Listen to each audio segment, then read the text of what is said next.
আসসালামু আলাইকুম। আজকে আপনাদের সাথে আমি ডিমের পিঠা রেসিপিটা শেয়ার করব। মানে একবার বানিয়ে আপনি 6 মাস সংরক্ষণ করে এটা খেতে পারবেন। অনেক সময় দেখা যায় বিকেলবেলা নাস্তা বানাতে ইচ্ছে করে না, তখন কিন্তু আগে থেকে বানিয়ে রাখা এরকম পিঠা আপনি 1 কাপ চায়ের সাথে খেয়ে নিতে পারবেন। অসম্ভব ভালো লাগে পিঠাগুলো, একদম কুরকুরে। আবার চাইলে এটা দেশের বাইরে আপনার প্রিয়জন থাকলে সেখানেও আপনি পাঠিয়ে দিতে পারেন। তো এর জন্য প্রথমে নিয়ে নিচ্ছি আমি 2টা ডিম। আপনারা চাইলে বেশি করে বানালে আরও ডিম নিয়ে তারপরে বেশি করে বানাতে পারেন। 2টা ডিম নিয়ে আমি এখান থেকে একটা কুসুম উঠিয়ে রেখে দেব। তারপর দিয়ে দিচ্ছি 1/3 কাপ চিনি। তারপর এখানে দিয়ে দেব এলাচের বিচির একদম শিলপাটা গুঁড়া করে। তারপর এখানে দিয়ে দিচ্ছি 1 চিমটি পরিমাণে স্বাদ অনুযায়ী লবণ দিয়ে দিব। তারপর হুইক্সের সাহায্যে খুব ভালো করে এটা মিক্স করে নিতে হবে। এতক্ষণ পর্যন্ত মিক্স করতে হবে যতক্ষণ না পর্যন্ত আপনার ডিমটা একদম চিনির সাথে গলে যাচ্ছে। যখন চিনিটা ডিমটা একদম গলে যাবে তখন চেলে রাখা ময়দা এখানে দিয়ে দিতে হবে। ময়দার পরিমাণটা বলছি না, অল্প অল্প করে ময়দা দিয়ে ডিমের সাথে ডো তৈরি করতে হবে। কোনো রকম পানি এখানে ব্যবহার করা যাবে না। যদি হাতে আটকে যায় সেক্ষেত্রে এখানে তেল ব্যবহার করতে হবে। এখন এটা মাখার সময় আমি এখানে দিয়ে দিচ্ছি ওই ডিমের কুসুমটা যেটা উঠিয়ে রেখেছি। এটা দিলে কালারটা খুব সুন্দর আসে, মানে একটু হলদে হলদে টাইপের আসে, ভালো লাগে আর কি দেখতে।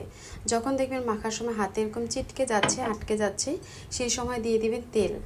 রান্নার তেল দিয়ে হাত থেকে আমি এটা খুলে তারপরে ডোটা আবারও ভালো করে মথে নিয়েছি। ডোটা আমার মাখা হয়ে গেছে, মানে নর্মাল যেভাবে আমরা রুটি খাই ঠিক সেভাবে মেখে এটা ঢাকনা দিয়ে আমি 10 মিনিট রেখে দিয়েছি। 10 মিনিট পরে আবারও হাত দিয়ে অল্প একটু সময় ধরে আমি মথে নিয়েছি।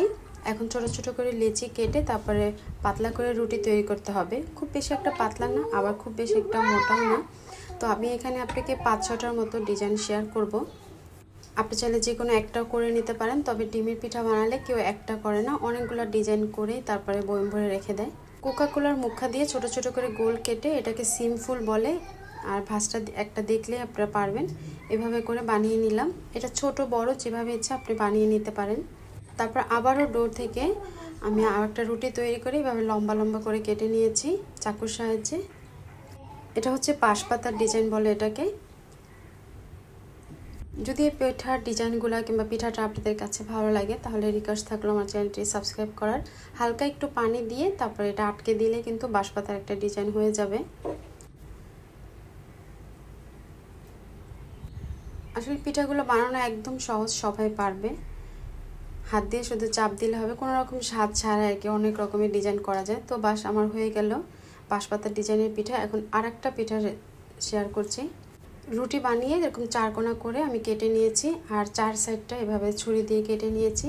তারপর একটা একটা করে সাইড দিয়ে মাঝ বরাবর এনে আটকে দিয়েছি। যদি আপনারা আটকাতে আমি দেখেন যে খুলে যাচ্ছে তখন অল্প একটু এখানে পানি দিয়ে নিতে পারেন। এটাকে বলে চরকি পিঠা। এটাও যদি আপনি ইচ্ছে করে একটু সাইজটা বড় করলেন, আবার ইচ্ছে করলে এরকম ছোট ছোট করেও বানিয়ে নিতে পারেন। তো ব্যাস তৈরি হয়ে গেল আমার চরকি পিঠা।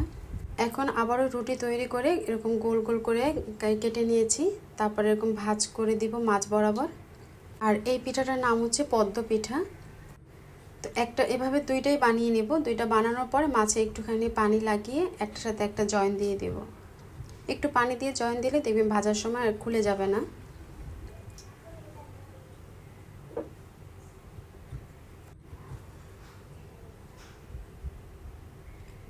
ব্যাস তৈরি হয়ে গেল আমার পদ্ম পিঠা। আপনার যতগুলো ভালো লাগে আপনি এভাবে করে বানিয়ে নিতে পারেন। আর একটা ডিজাইন আপনাদের সাথে শেয়ার করি। আসলে এটার নাম আমি নিজেও জানি না, তবে ডিজাইনটা আমার কাছে বেশ ভালো লেগেছে। আপনাদের কাছে কেমন লেগেছে আমাকে একটু কমেন্ট সেকশনে আপনারা জানাবেন। এটাও আমি 4 কোণার শেপ দিয়ে কেটে নিয়েছি। তারপর মাঝ বরাবর ছুরির সাহায্যে কেটে 2টা সাইড আমি এভাবে করে জয়েন দিয়ে নিয়েছি। ব্যাস তৈরি হয়ে গেল। তো এইভাবে করে আমি অনেকগুলা ডিজাইনের পিঠা আর কি তৈরি করে নিলাম। এখন চুলার উপরে আমি তেল গরম করতে বসিয়ে দিয়েছি। তেলটা যখন গরম হয়ে এসেছে তখন আমি পিঠাগুলা এভাবে দিয়ে ভেজে নেব। চুলার আঁচটা মিডিয়ামে রেখে তারপরে আমি পিঠাগুলা ভেজে নিয়েছি। যখন তেলের তাপমাত্রাটা খুব বেশি হাই হয়ে গেছে, মানে অনেক বেশি গরম হয়ে যাবে, সেক্ষেত্রে আরও একটু কমিয়ে চুলাটা তারপর পিঠাগুলা ভেজে নেবেন। এপিট ওপিট করে তারপরে একদম লাল লাল করে আমি ভেজে নিয়েছি। একটা ব্যাচ ভাজার পরে তারপর আমি আবার আরেকটা ব্যাচ দিয়েছি। তো এটা আমার ভাজা হয়ে গেছে, এটা আমি তুলে নিলাম। একদম কুড়কুড়ে পিঠাটা খেতে। আর সবচাইতে ভালো লাগে যে এটা আপনি যখন খিদে পাবে একটু তখন কিন্তু 2-1টা পিঠা মুখে দিয়ে খেলে কিন্তু পেটটা ভরে যাবে। তো এভাবে করে আমি সবগুলা পিঠাই ভেজে নিয়েছি, ব্যাস তৈরি হয়ে গেল আমার ডিমের পিঠা। এগুলো নর্মাল তাপমাত্রা চলে আসবে, মানে ঠান্ডা হয়ে যাবে, তখন কিন্তু এটা যে কোনো ধরনের প্লাস্টিক হোক আর কাচের হোক বয়ম করে আপনি সংরক্ষণ করতে পারবেন। 6 মাস ধরে সংরক্ষণ করে এটা খেতে পারবেন। তো আজ এ পর্যন্তই, আল্লাহ হাফেজ।